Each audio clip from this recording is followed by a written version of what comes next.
Hey guys, tonight we're heading somewhere warm, ancient, and deeply earthy, down into the quiet fields of Sumer, just before the sun has even thought about rising. The rivers are still half asleep, the date palms rustle gently in the early breeze, and the first wisps of wood smoke curl up from reed houses made with mud, straw, and pure tenacity. You're not royalty, not a priest, not a scribe. You're a farmer, which, in Mesopotamia, means you're everything. You coax barley from the dust. You navigate the fickle moods of water gods. You argue about canals like your entire family honor depends on it. Honestly, it probably does. But before you start your day, there's ritual. There's always ritual. Offerings, chants, tiny gestures passed down so many generations that nobody remembers if they even work. But you do them anyway, because not doing them, well, that's when your barley grows sideways, your goat goes missing, and someone swears they saw omens in your cooking fire. So, before you get comfortable, take a moment to like the video and subscribe, but only if you genuinely enjoy what I do here. And while you're at it, drop a comment with your location and local time. I love seeing where you're all listening from. Now, dim the lights. Maybe turn on a fan for that soft background hum, and let's ease into tonight's journey together. It begins with the air still thick from the cool of night. You stir on your mat before the sun crests the horizon, before birds even begin their gossip. The ceiling above you is woven from reeds and clay, and the smell of damp earth clings to everything. Outside, the world is painted in deep blues and shadows, the last of night clinging to the mud brick walls like a memory. You rise slowly, joints stiff from a life spent bent over fields, and you slip your feet into worn sandals. The reed mat beneath your feet creaks faintly.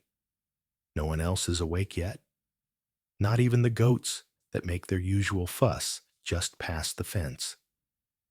The field spirits, they say, don't like to be startled. So you move quietly, patting out the doorway of your little home into the hush of pre-dawn. The path to the field cuts past the riverbank, where mist pools like something spilled from the sky itself. It's so thick you can taste it, cool, almost metallic. Your breath fogs slightly as you step into the morning air. You kneel near the outer wall, where the clay basin waits. It's not glamorous, just a cracked dish, half buried in the ground. But it's tradition. It's yours. Water's been poured there last night, clear and cold from the canal. You dip your fingers in, flinching at the chill, and splash your face. A breath. Then another. Whispers come next. Not loud ones. Never loud. You mumble a few words, in a tone you've used since you were a kid. Something like, "Let the seed be strong. Let the pests be few. And let my neighbor fall just a little behind in his harvest." You grin to yourself. The spirits probably don't care, but you do. And so you wash, and you whisper. Mainstream historians note that these pre-dawn purification rituals were common across Mesopotamia, especially among agricultural communities. It wasn't just superstition, it was social glue. Everyone knew you had to wash before working the fields. Not doing it was like refusing to brush your teeth before a date, just wildly off-putting and deeply frowned upon. You rub your hands together briskly to warm them up and gaze down the pathway, where your fields lie hidden beyond the mist. Somewhere out there, your barley waits. Or it doesn't. Barley's like that. As you gather your offering items, a handful of dried dates, a small piece of bread, and a bowl of watered beer, your stomach grumbles. No, these aren't for you. They're for Enlil, technically, or maybe for a lesser god who reports to Enlil. The divine org chart's a bit fuzzy. You place the offerings carefully on a small stone outside the house, arranged just so. Not because the gods are picky, but because your grandmother would absolutely haunt you if you didn't. She used to say the dates had to face east, or they don't count. You never asked why? You still don't. The mist curls around your ankles as you stand there silently, watching your breath in the air. You're not alone in this moment. Somewhere nearby, another farmer is lighting his offering lamp. A dog barks in the distance. A heron flaps lazily overhead, startled into flight by something unseen. The fringe belief among some rural temple priests was that birds were actually spirits in disguise, either watchers sent by gods or wayward souls not ready to cross the great river. The heron, they believed, was the patron of false hope, which is reassuring. You raise your hands slowly, palms up, and close your eyes. You picture the rows of barley, still asleep beneath the soil. You picture the weeds not growing, the wind not tearing through your fields, and the ox not deciding to sit down halfway through plowing again. The world remains still for just a beat longer, as if holding its breath with you. Then it begins. The horizon shifts from blue to soft gold as the sun peeks its way over the low line of palm trees. The mist catches fire, glowing warm and pale as it begins to lift. You squint into the light and nod once.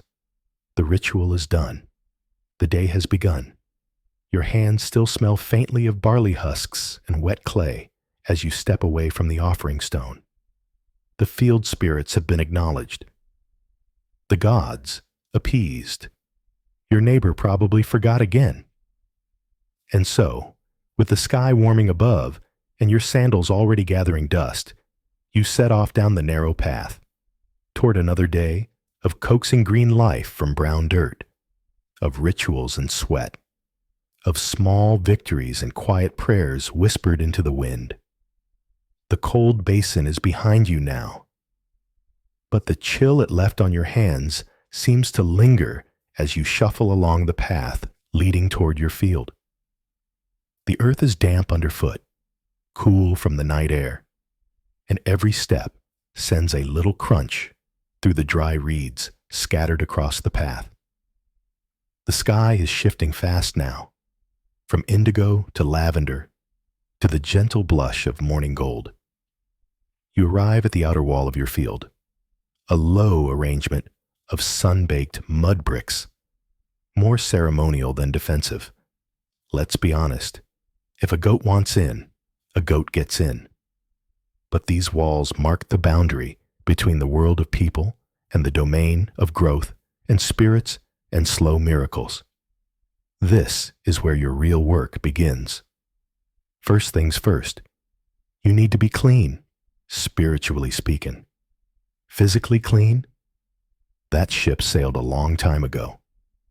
But for the sake of the field spirits, and maybe your own stubborn sense of order, you repeat the cleansing ritual with a smaller, more personal basin set into the field's corner. It's just deep enough to dip your hands again, and cold enough to make you gasp. You crouch beside it and murmur the second verse of the prayer.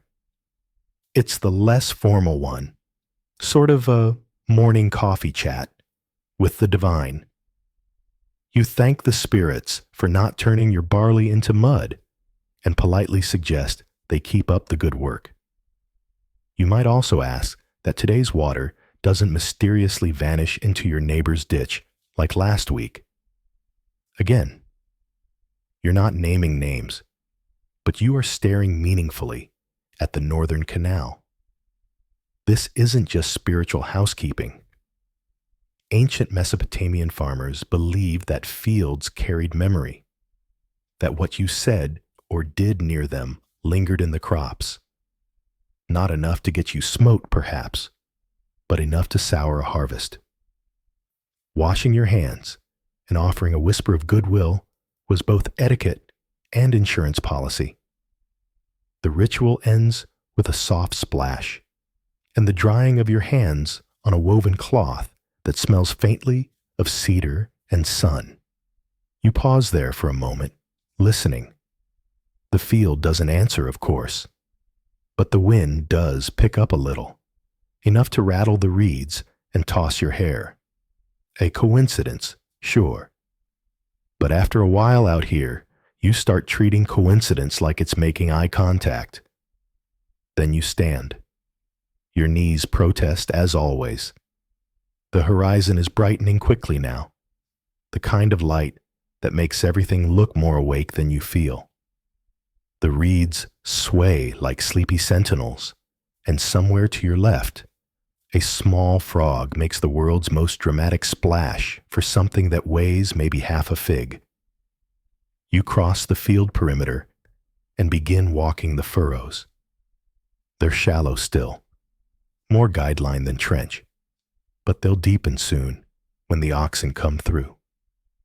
You run your fingers along the top of the soil, breaking up a stubborn clump with your thumb. It's moist, which is good. The canal has been generous, and then you reach the center of the field, your center, marked by a small lump of fired clay, shaped like a crescent. This is where you'll begin the day's true work. But not just yet. You kneel once more, this time with more intention. You reach into your satchel and pull out a small bundle. Barley seeds, wrapped in a faded scrap of linen that once belonged to your mother. You untie the cloth slowly, reverently. The seeds glimmer faintly in the sunlight. Not golden, not magical, just hopeful. They're firm, dry, and covered in a fine dust that clings to your fingertips. Now comes the fun part. You lean in and whisper a rhyme over the seeds. It's the same one your grandfather used to chant before planting. It's kind of nonsense, really. Something about making the roots drink slow and asking the worms to behave. No one knows where it came from, but everyone knows it. You mutter the words like a secret handshake with the soil, and as always, you feel a little silly doing it. There's a fringe theory, passed around more by wandering storytellers than scholars, that barley can sense your intentions. That if you plant it while angry or distracted, it'll grow in twisted stalks as protest. No proof, obviously. But it's the kind of thing you only scoff at until you don't do it, and your harvest comes out lumpy and haunted looking. So you whisper the rhyme again, just in case. Louder this time. The soil doesn't respond, but a bird does.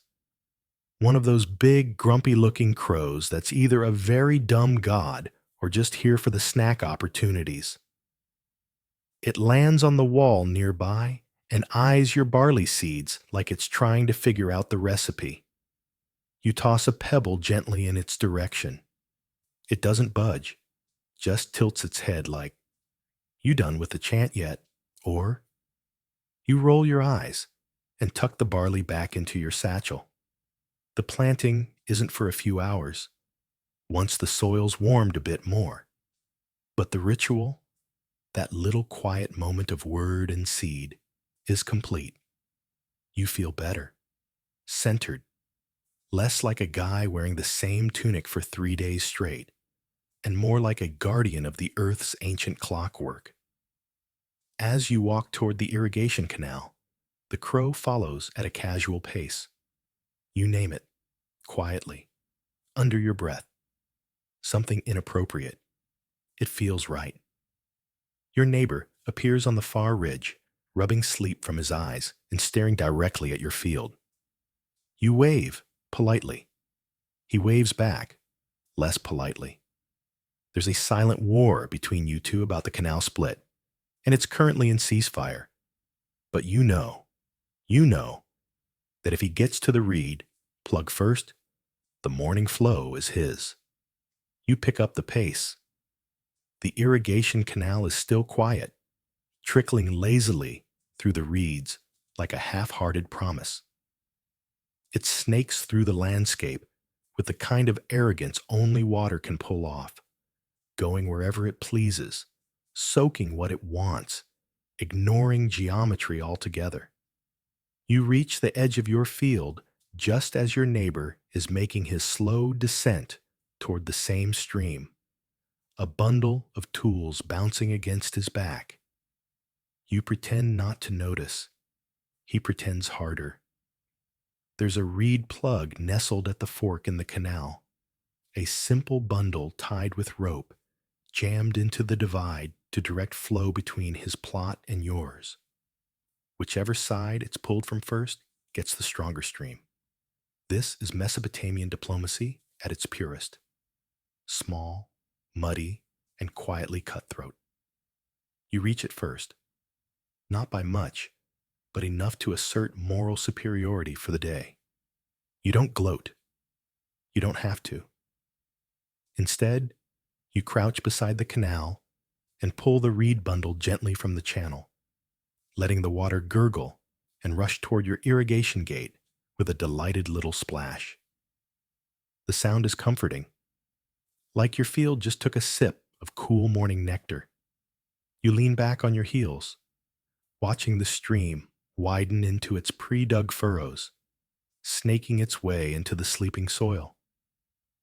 The sun hits the water just right, scattering golden flecks like a handful of coins tossed by a careless god. Speaking of gods, today is Ninhursag's day, the mother of the mountains, not entirely relevant to flat farmers like yourself, but still. You whisper a brief thanks to her as the water rushes through, because you're not trying to make enemies in any pantheon. According to temple records, certain days of the lunar calendar were believed to fall under the dominion of specific deities. Farmers were advised, either by scribes or unsolicited uncle wisdom, to adjust their behavior accordingly. Water on a Ninhursag day? Flow it gently, lest you offend her grounding energy. No stomping through the channels. No yelling at oxen. And definitely no splash games. No matter how hot it gets. You sigh. Splash games are the only good part of irrigation. Still kneeling, you reach down to test the water. It's brisk, fresh from the Tigris by way of a series of increasingly questionable ditches. You smell silt, clay, and the faint funk of algae, signs that things are working. You give the nearest reed a friendly flick and watch it bounce. That's another farmer superstition. If the reed bounces twice, you'll get enough water. If it bounces once, blame your cousin. Yours bounces exactly 1.5 times. You interpret that optimistically. With the water flowing, you head for the first intake gate, a narrow opening in the mud brick wall that lets water into your primary furrow. You pull aside the wedge-shaped stone covering it, and a stream of water slides in, low and eager.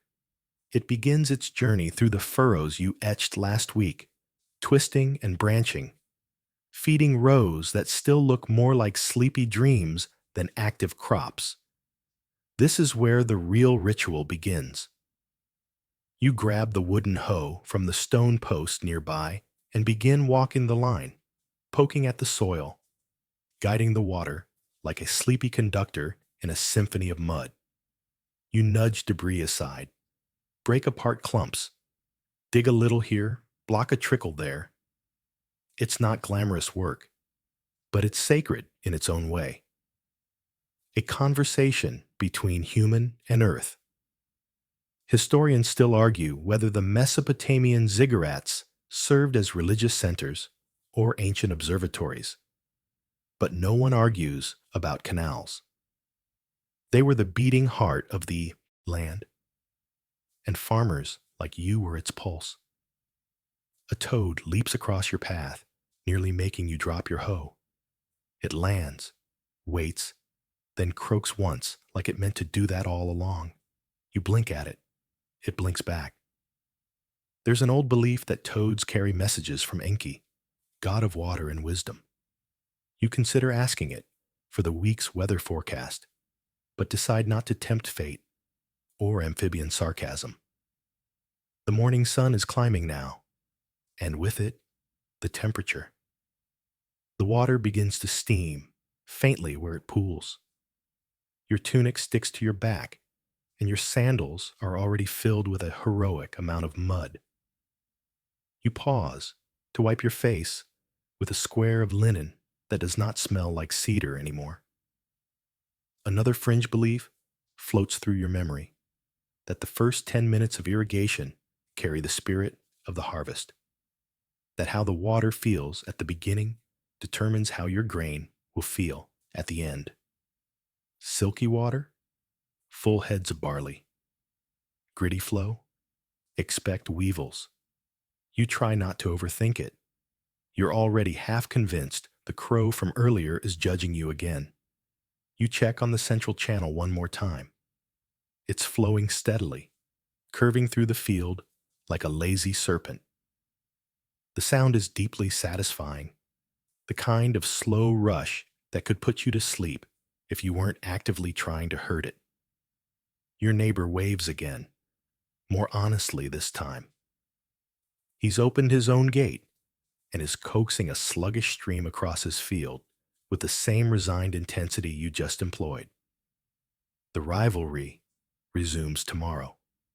Today, you're just two men trying to beat the sun to the good water.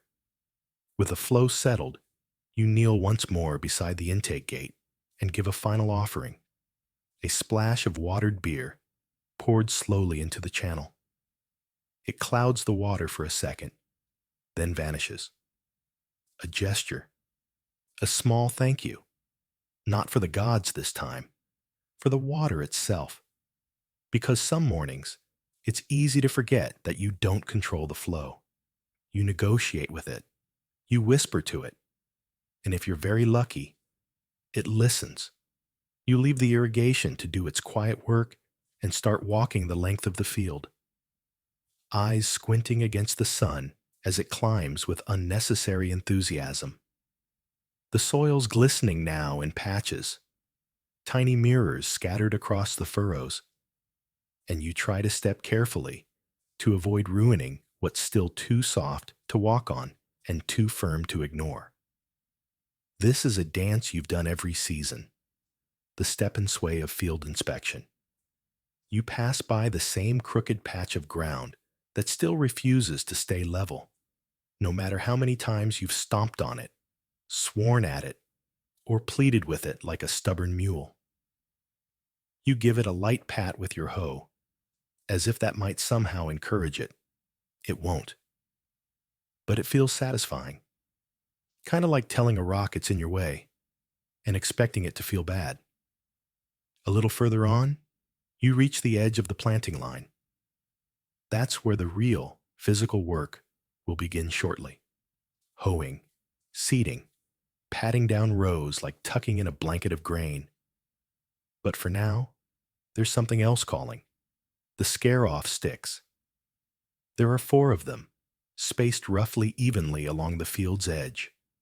Tall, creaky things carved from old date palm trunks and decorated with whatever you had lying around when you built them. Bits of cloth, little shards of bone, one sock that lost its partner in the canal. They aren't exactly terrifying, unless you're a particularly sensitive sparrow. But they serve another purpose, warding off not just birds, but bad luck. This tradition doesn't show up in most temple scrolls. It lives instead in gossip, family lore, and the occasional dramatic retelling by your aunt after 2 cups of fermented fig. The belief is that scare-off sticks distract wandering spirits, the low-level ones that get bored and like to fiddle with crops for fun. They're not malicious, just mischievous, the kind that unbraid your barley stalks just to watch you sigh. You reach the first stick and check its charms. One's missing, a clay disc you hung 2 weeks ago. You glance around the ground until you find it half buried in the dust, peeking out like it got bored of guarding and decided to nap instead. You dust it off and retie it to the stick with a fraying piece of twine. As you do, you murmur a line from a protection chant, just one verse, the one your grandfather swore only worked if you sang it off key. You oblige. You move on to the second stick, and then the third, adjusting each like a fussy host arranging cushions for invisible guests. The fourth stick, the tallest, has the name of your field scratched into it in rough cuneiform, Ezem Namu, meaning joy of Namu. You came up with that one after a particularly good harvest, and now you're a little too superstitious to change it, even though joy has been more of a part-time guest lately. You pause at this fourth stick and look out over the field. From here, you can see the entire spread, the water glinting in the furrows, the reeds swaying at the edges, the faint smoke trails from early cook fires in the distance. You can also see a dog, a very familiar dog. It's the neighbor's, and it's just trotted confidently into your field like it owns the place. It sniffs one of the furrows, sneezes dramatically, then flops down right in the middle of a future barley row with a groan so theatrical you're tempted to applaud. You call out gently, too gently probably, but the dog ignores you entirely. Dogs in Mesopotamia had a complicated reputation. They were both sacred and stubborn, symbols of healing, guardians of the household, and also the worst. There's even a god associated with them, Gula, goddess of medicine, often depicted with a dog by her side. Which is ironic, considering that yours just rolled into a fresh patch of silt and is now chewing something it definitely shouldn't be chewing. Still, you don't chase it off. Not really. You let it stay there a few minutes longer, watching it wriggle in the mud like it's been waiting all week for this exact moment. You sigh and shake your head. Maybe it is a healing ritual. For the dog, at least. You resume your walk along the outer edge of the field, following the narrow footpath worn smooth by years of pacing and muttering and dramatic thinking. The kind of path that practically invites you to narrate your troubles like you're starring in a clay tablet opera. As you walk, you inspect the soil up close. You kneel often, scooping handfuls and crumbling them in your palm. The mix is good, dark, rich, full of tiny white flecks from ground shells and forgotten snail trails. You find a piece of old pottery, worn thin and smooth. It's no artifact, just a shard from someone else's broken bowl, lost who knows how many decades ago. You pocket it anyway. It's not lucky, but it feels like it should be. You straighten up with a groan and look eastward. The sun's past its shy entrance now, full-faced and bold. The light gleams off the canal and the sticks and even the back of that mud-soaked dog, who is now pretending to be invisible behind a tuft of reeds. You let yourself enjoy the quiet a little longer. These early hours before the true work begins are your favorite.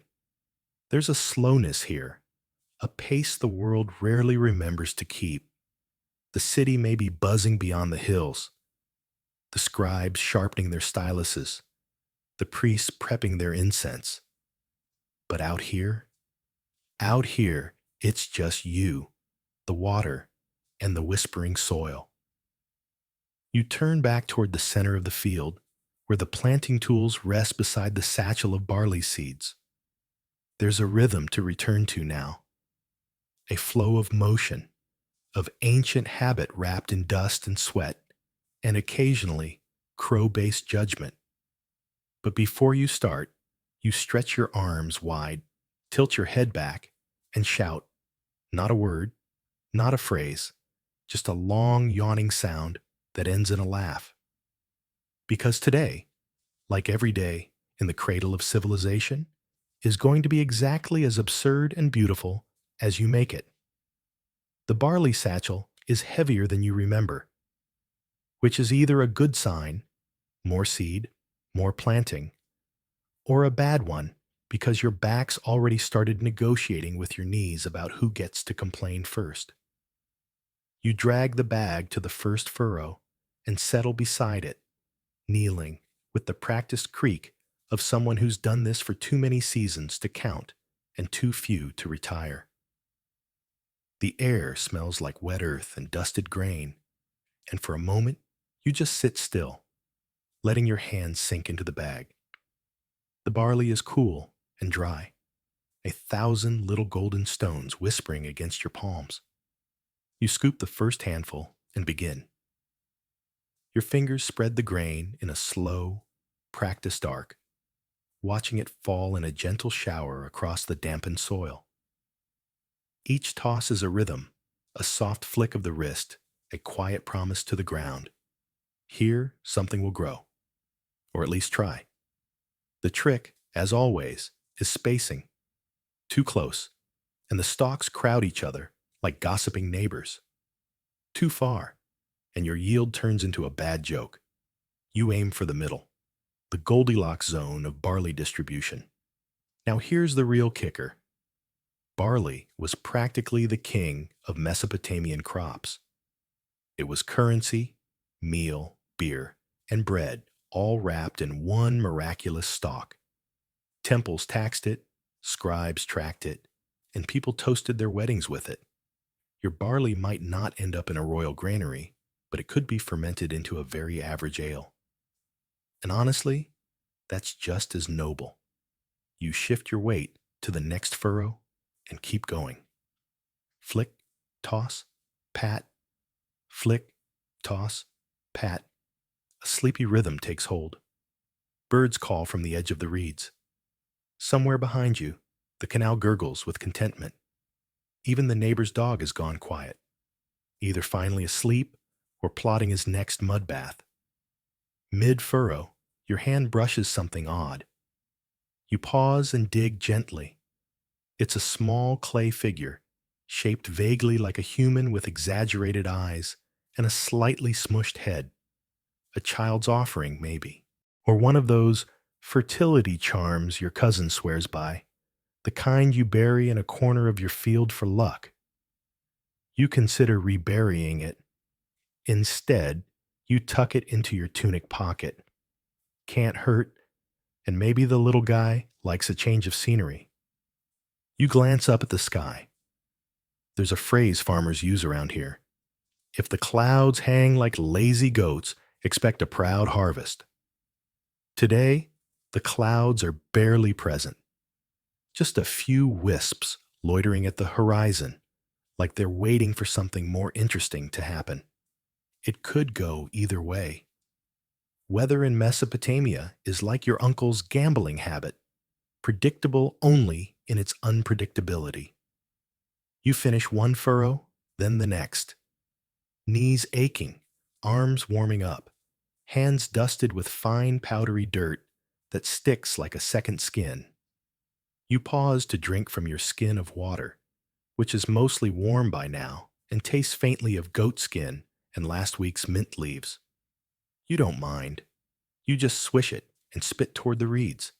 Another farmer ritual meant to distract bad spirits with your terrible aim.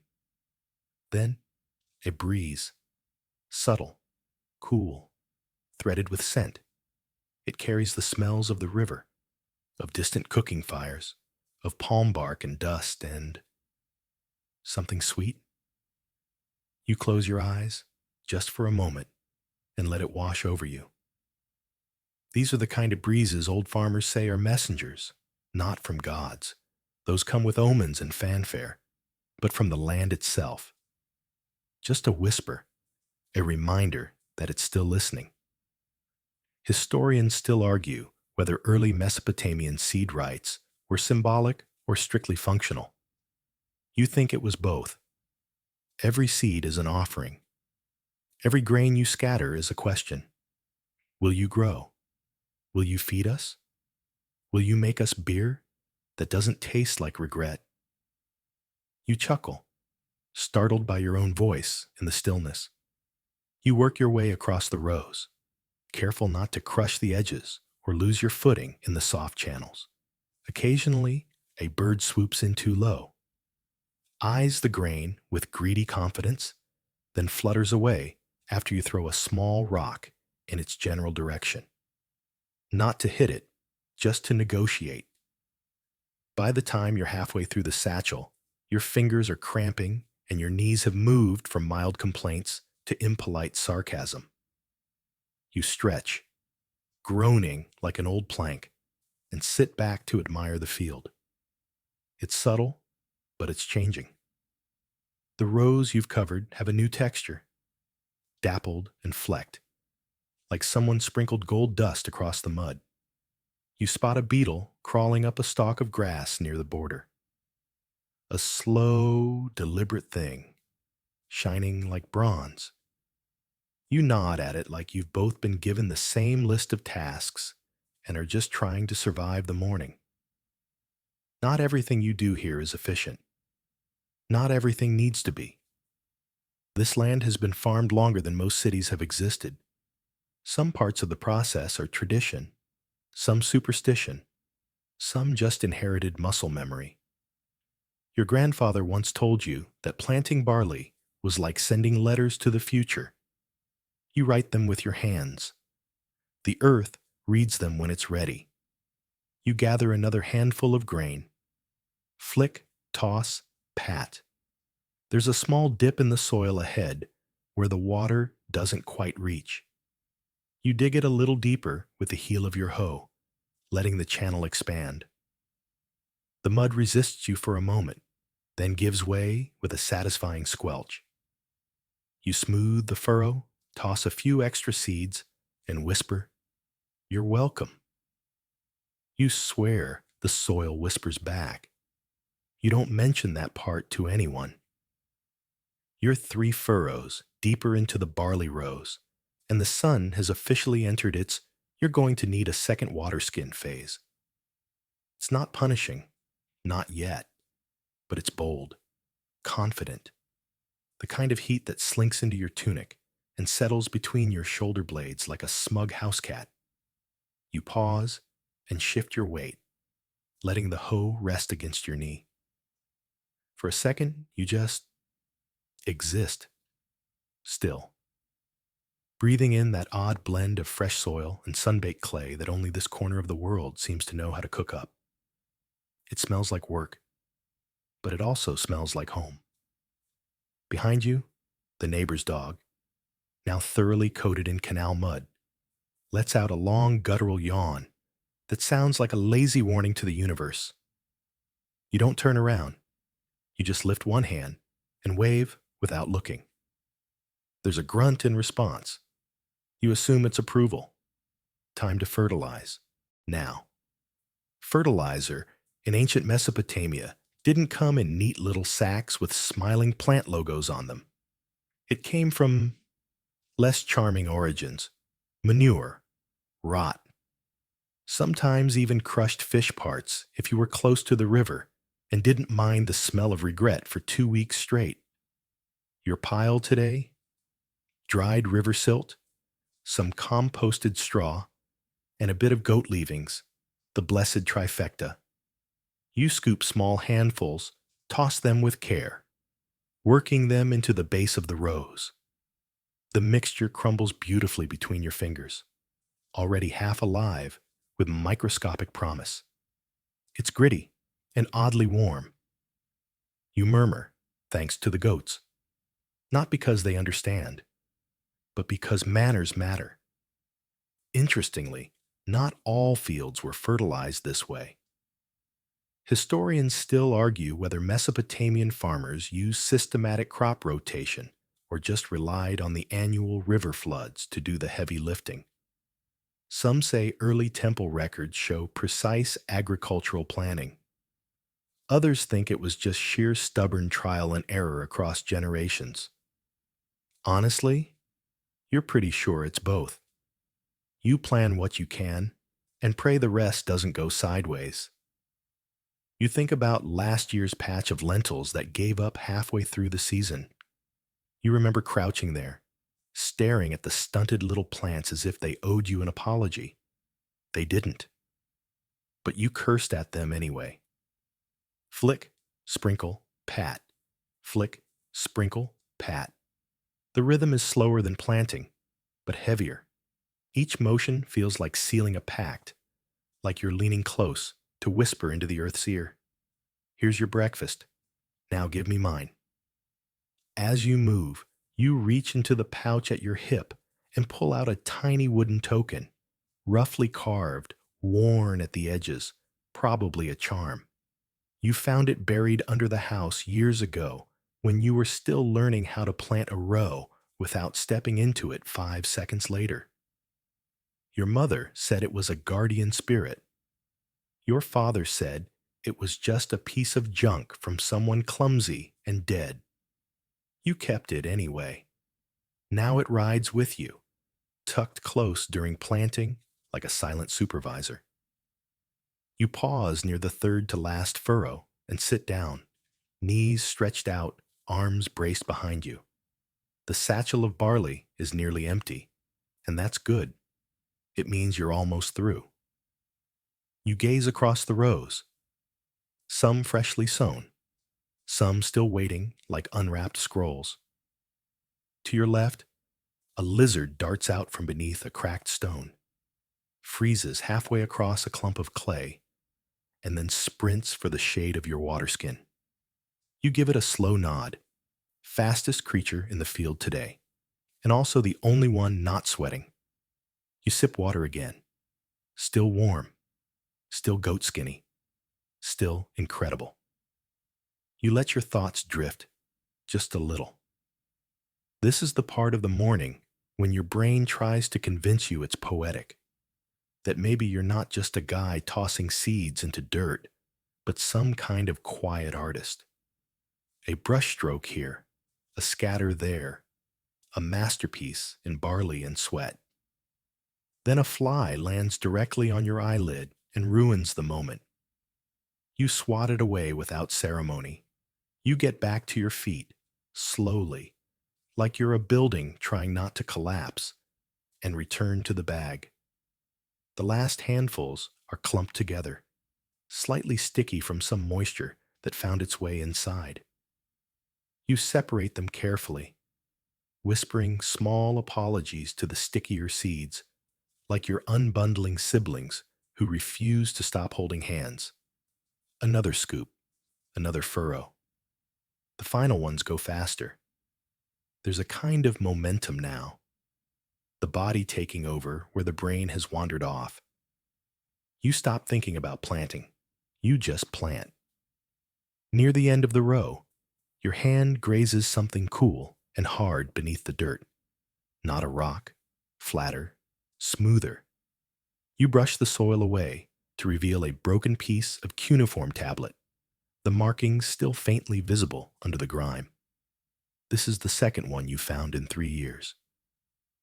You run your fingers over the wedge-shaped impressions, wondering if this one's a receipt or a prayer, or maybe just an ancient shopping list. 2 loaves, 1 fish, strong ale, remember goat milk? The funny thing? Tablets like this were used for everything.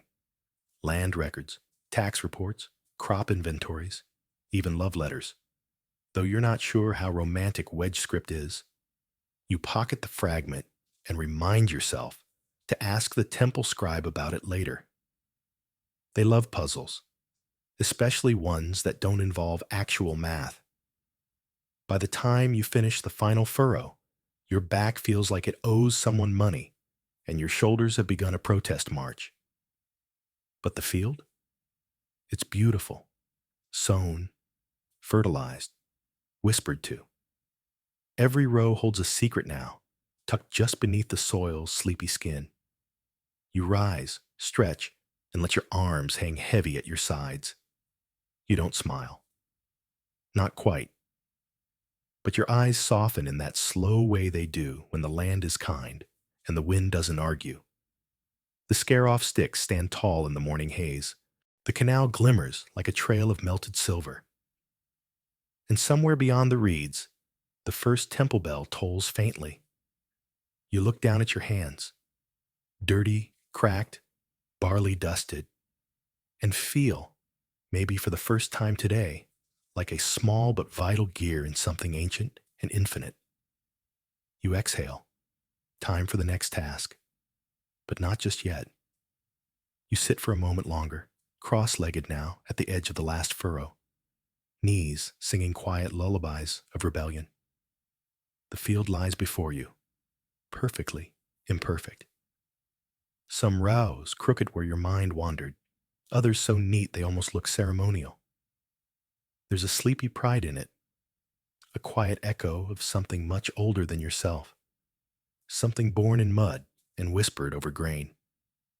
You pat your tunic pocket where the clay charm sits, still there, still weirdly warm.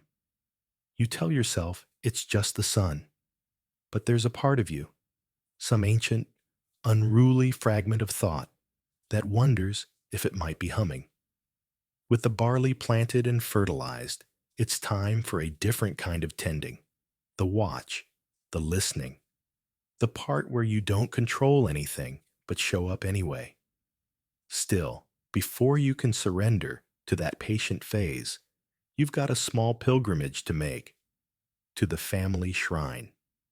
Tucked beneath the tamarisk tree near the canal, the shrine is modest. A smooth slab of baked clay set upright, etched with faded symbols, surrounded by river stones, and a circle of flattened earth kept clean with quiet diligence. You rise slowly and walk the familiar path, passing the dry patch where nothing ever grows, probably cursed, probably not, and the clump of reeds where egrets sometimes pretend to be statues. At the shrine, you kneel. The sun has moved above you now, and its heat folds down like a warm sheet. You press your forehead gently to the clay slab just once and breathe in the scents around you. Wet grass, faint ashes, clay, sun-warmed stone. You begin the farmer's invocation. It's not long, and it's not fancy. You could say it backwards and still get the message across. Grain for the ground, water for the root, patience for the sun, thanks for the rest. It's part prayer, part checklist. You murmur it aloud 3 times. On the third pass, you add your family's names, like footnotes to the divine. You press a small offering into the earth. 2 dates and a pinch of flour wrapped in a fig leaf. Not because the gods need a snack, but because you do. And it's polite to share. Historians still argue whether these domestic shrines were true spiritual conduits or just a way to feel less alone in a fickle world. You don't care. The point is, the clay slab listens. And sometimes, when the winds shift just right, it answers. You sit back and let your eyes trace the carvings on the stone. There's the barley stalk, the water channel, the stylized sun, and the horned crescent, symbol of Nana, the moon god. Your grandmother added that one, said the moon watched over farmers who worked long hours, said its curve was a bowl, and on good nights, it held your dreams. You believed her. You still do. A bee buzzes by, slow and disoriented, bouncing off your knee before circling the shrine twice and wandering off. A sign, maybe. Or just a bee with no sense of direction. Either way, it feels like part of the ritual. You remember that story your uncle told about the farmer who forgot to make his shrine offering and woke up with frogs in his bed. The frogs, he claimed, croaked in Sumerian and demanded honey. You snorted when he told it, and you're still not sure whether it was a joke or a curse in disguise. But you never skip shrine day. You rise and brush off your knees. There's one more task before you can officially surrender to the midday lull. You head toward the far corner of the field, where a narrow clay jar sits half buried in the soil. It's an offering jar, not to the gods this time, but to the spirits of the field itself. Your father always said they were different, less divine, more opportunistic. Like tiny landlords, he joked. Give them a snack and they won't ruin your crops. You pop the lid and peek inside. Still dry, still filled with ash, thorns, and 3 barley grains wrapped in linen. You murmur a greeting, drop in a few drops of honey from a waxed pouch, and reseal the jar. Not mandatory. But again, why risk it? As you walk back toward the center of the field, you pause to run your hand through the furrows once more, just to feel the ridges, the buried potential, the heartbeat of the soil. The land has a pulse. You're sure of it. And today, it's steady. You settle onto a small stool near the water channel, shade overhead thanks to a clever bit of matting you tied to a bent stick and wishful thinking. You drink again, and this time, the water feels colder. Either your mouth's gone numb from sun exposure, or the gods have finally acknowledged your hydration struggles. To your right, a date palm's fronds click softly in the wind. The sound is gentle and repetitive, like someone whispering yes, yes, yes to every question you're too tired to ask. You glance up. No birds overhead now, just sky, pale and endless. And in its silence, you can hear things you couldn't before. Your breath, the slow creak of your mat, the quiet rustle of roots below the soil, stretching themselves toward the water you coaxed here at dawn. You close your eyes, not to sleep, but to rest somewhere between awareness and dream. Your fingers absently reach for the edge of your tunic, feeling the clay charm again. It's still there, still listening. Everything is in its place. The field is sown, the spirits are fed, the shrine is quiet, and you just might get a nap before the sun turns truly aggressive. A nap, of course, is more suggestion than guarantee. You shift on the stool, tilting your head just so, eyes closed, but ears sharp, because this isn't a world that hands out silence for free. There's always a fly, or a cousin, or a goat with boundary issues. Sure enough, after only a few blissful minutes of drifting into that golden, floaty nothingness, a pebble hits your sandal. You open one eye. It's Tilu, your nephew, probably 8 years old, probably barefoot, definitely out of breath and grinning like he's been bribed by the gods themselves. Uncle, he huffs, waving a papyrus scroll like it's about to catch fire. You're on the list. You groan, loud and dramatic, just to make him feel like he's summoned a very important, very busy man. He beams even wider. The list, as it turns out, is from the temple steward. You're due for canal duty tomorrow morning, as in dawn before dawn morning, as in bring a torch and leave your attitude at home morning. Tilu hands you the scroll and flops down into the shade beside you, already helping himself to your water skin like the shameless little desert ferret he is. You let him. He's earned it, probably. You unroll the scroll and scan the wedges of cuneiform scratched into soft clay and rubbed with soot. Temple bureaucracy at its finest. Your name is there, third down in a list of 5, just beneath a man who's famously late and just above one who smells like pickled onions no matter the season. You sigh. Still, canal duty's important. The irrigation channels are the arteries of your entire life. Without them, the field is just dirt with trust issues. As Tilu finishes his drink, you ruffle his curls and tell him to run along, Before his mother realizes, he's vanished again. He scampers off, kicking dust and whistling what sounds like a very confident impersonation of a temple hymn.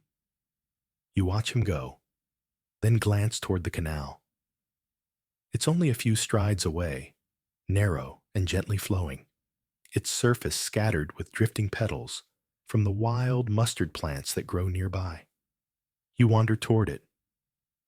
The canal's edge is lined with smooth stones, some hand-placed, some just stubbornly unmoved by centuries of water's slow persuasion.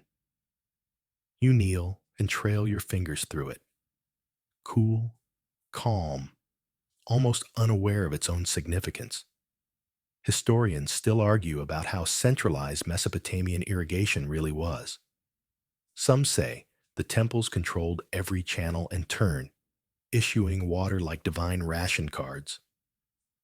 Others suggest a more community-driven effort, neighbors working together to shape the land, divide the flow, settle disputes with mudslinging and a slightly condescending goat. In your village, it's a mix. The temple owns the main channels, sure, but it's your cousin who knows which gate jams, and it's your neighbor's son who pulls weeds from the side trenches with fingers faster than frogs. You all keep it going, together. You reach for a smooth reed lying nearby and use it to measure the water's depth. Still strong, still feeding the roots below your newly planted field. You say a quick word of thanks under your breath, not to any god in particular, just to the canal itself. It's earned it. Further upstream, someone is dredging. You see the motion before the man, a steady rise and fall of a wide, flat scoop, churning up silt and weeds like they offended him personally. Probably Enlil from 2 fields over. He likes to argue with the river, loudly, in rhyming curses. You think about tomorrow's canal shift, what tools you'll need, how early to start, whether your cousin's ox will cooperate or decide again that water duty is beneath him. But for now, your job is different. Observation. You walk the bank slowly, eyes scanning the stonework and reed barriers for leaks, signs of erosion, anything out of place. Everything's holding. Good. Last year, a break in the lower canal cost your uncle half his melon crop and all of his temper. He still brings it up. In poems. At the far end, near the bend, you spot something curious. A cluster of small clay tablets, half buried in the bank mud. You crouch down and brush them off, one by one. They're damp, slightly smudged, but still legible. These aren't temple records. These are children's practice tablets, little scratches, awkward wedges, wonky symbols. Some say cow, others say grain. One says Uruk 3 times in a row, like a name chanted by a particularly forgetful sorcerer. You smile. There's a long tradition of kids practicing cuneiform in places they're not supposed to be. Some even pressed their lessons into fresh bricks cooling in the sun, much to the dismay of brickmakers. The best part? Some of those bricks are now in museums. Timeless graffiti from students who never finish their homework. You pocket one of the cleaner tablets and make a mental note to ask Tilu about it. He's been practicing lately, and this Uruk tablet smells suspiciously like sandal oil and hubris. Back near your stool, the sun has shifted again, its light now golden and heavier, like honey poured too slowly. The shadows grow long. Your body remembers this part of the day, the part where sweat dries in salt lines, and your muscles hum like tuning strings.